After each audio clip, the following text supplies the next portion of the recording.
అద్భుతాలు ఆశ్చర్యకార్యాలు దేవుని జ్ఞానంలో పెరిగిన కుటుంబాలు, దేవుని జ్ఞానంతో నింపబడ్డ కుటుంబాలు, దేవుని వాక్యంతో, ప్రార్థనతో, ఆరాధనతో దేవుని యొక్క జీవితం ఎప్పుడైతే బిడ్డలు జీవిస్తారో వారికి ఎటువంటి అపాయం రాదు.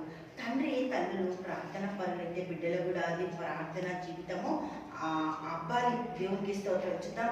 తామర అనే ఒక రాజకుమార్తె, దైవభక్తుని కుమార్తె కదా.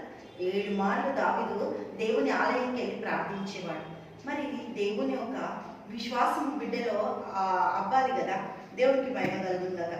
తామరు దావీదు యొక్క ముద్దుల కుమార్తె, అబ్షలోము చెల్లెలు కదా.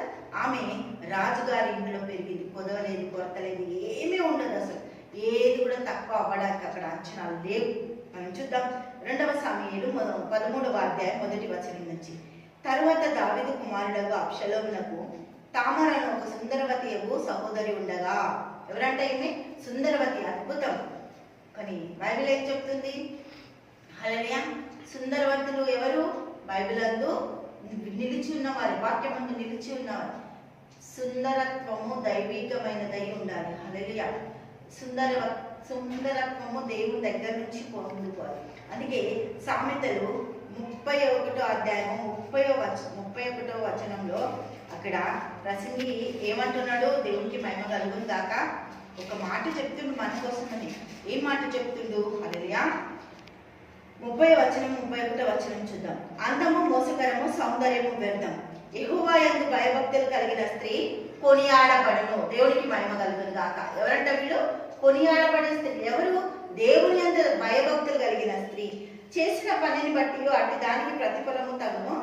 గౌనుల యొద్ద ఆమె పనులు ఆమెను కొనియాడు. ఏ పనులైతే చేస్తారో అవే పనులు ప్రచురింపబడతాయి.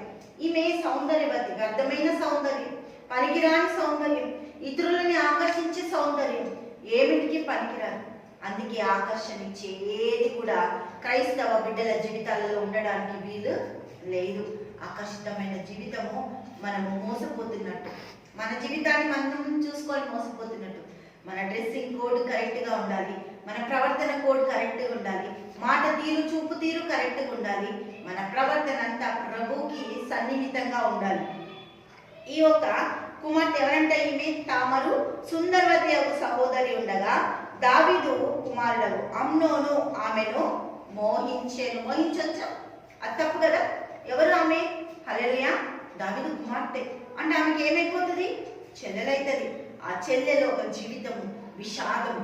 రాజకుమార్తె జీవితము దేవుడు లేకపోతే ఏమైపోతుంది? రాక్షసుల పాలైపోతుంది. దేవుడితో జీవితాన్ని గడిపితే, దేవుని దగ్గర ఉంటే వారి యొక్క జీవితానికి కాపుదల ఆయనే. హల్లెలూయా.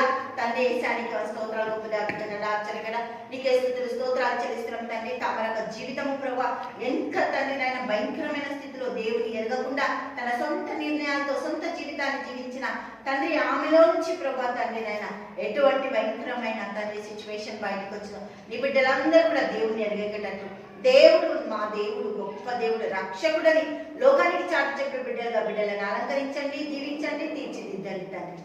యేసు నామములో ప్రార్థిస్తున్నాము తండ్రి. ఆమేన్, ఆమేన్.